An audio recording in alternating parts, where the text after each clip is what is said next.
Jeff Bezos and Elon Musk command headlines as the wealthiest of our era. But more than a century ago, John D. Rockefeller not only dwarfed their fortunes, he redefined what power could buy.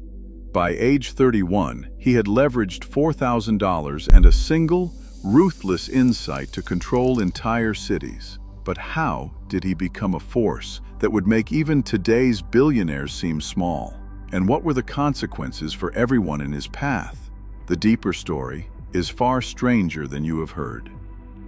John D. Rockefeller was born on July 8, 1839, in a modest farmhouse in upstate New York.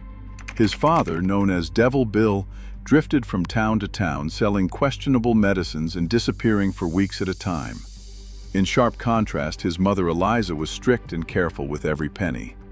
From the age of 7, John kept ledgers of every cent he earned or lent, even charging neighbors interest on small loans. At 16, he took a job as a bookkeeper, earning 50 cents a day. He guarded that money closely. By 1855, he borrowed $4,000 to launch his first business. For Rockefeller, money was more than wealth. It meant safety in a world that felt unpredictable. In 1859, when oil gushed from the ground in Titusville, Pennsylvania, most people saw a gold rush for drillers. Rockefeller looked at the chaos and made a different calculation. He said, "I won't drill, I'll refine." Instead of chasing wells, he bought crude from others and turned it into products no one else bothered with: lamp oil for light, paraffin wax for candles, asphalt for roads, naphtha for cleaning. Every drop had value. Early chemistry allowed his refineries to capture more from each barrel, squeezing out profits others left behind. This decision set him apart: strategy over speculation and efficiency over luck. In 1870, Rockefeller and his partners filed the charter for Standard Oil of Ohio. With the ink barely dry, he set out to buy every refinery in Cleveland.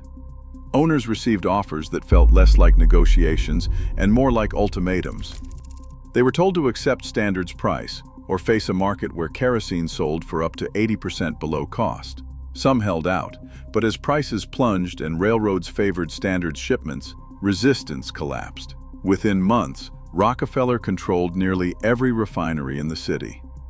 He didn't just outcompete rivals, he absorbed them, turning a local oil trade into the foundation of a national empire.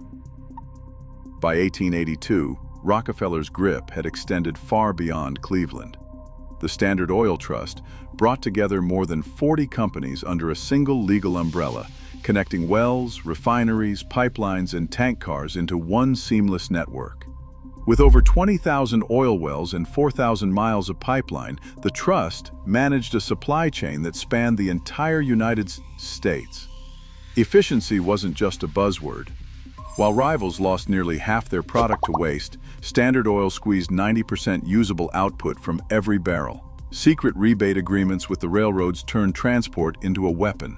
For every barrel shipped, Standard could receive back as much as $1.06, while competitors paid the full published rate, sometimes more than 5 times higher.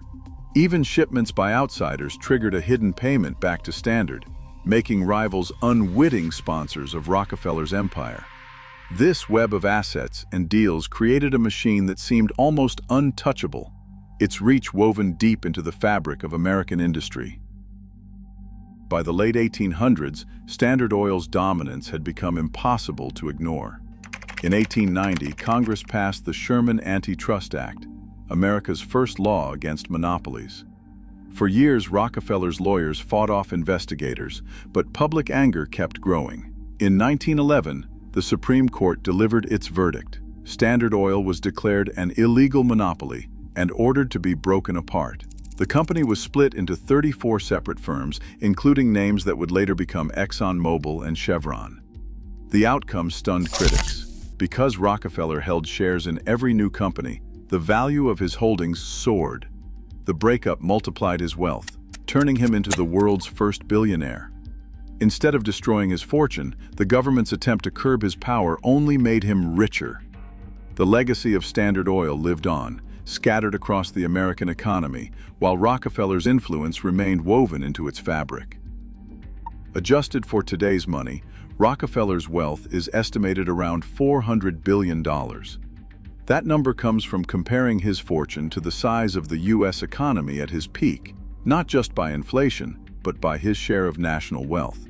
For context, Jeff Bezos and Elon Musk each hover near $200 billion, Bill Gates about $130 billion, and Warren Buffett just over $120 billion. Even if you add them together, Rockefeller still comes out ahead. Some estimates put his net worth as high as $700 billion, depending on the method. No modern billionaire has ever controlled such a large slice of the economy at once. In 1913, Rockefeller established the Rockefeller Foundation, channeling his fortune into science, medicine, and education. His shift launched the University of Chicago, shaping academic research for generations. Through targeted campaigns like eradicating hookworm in the American South, his money didn't just build institutions, it changed public health and set new standards for philanthropy.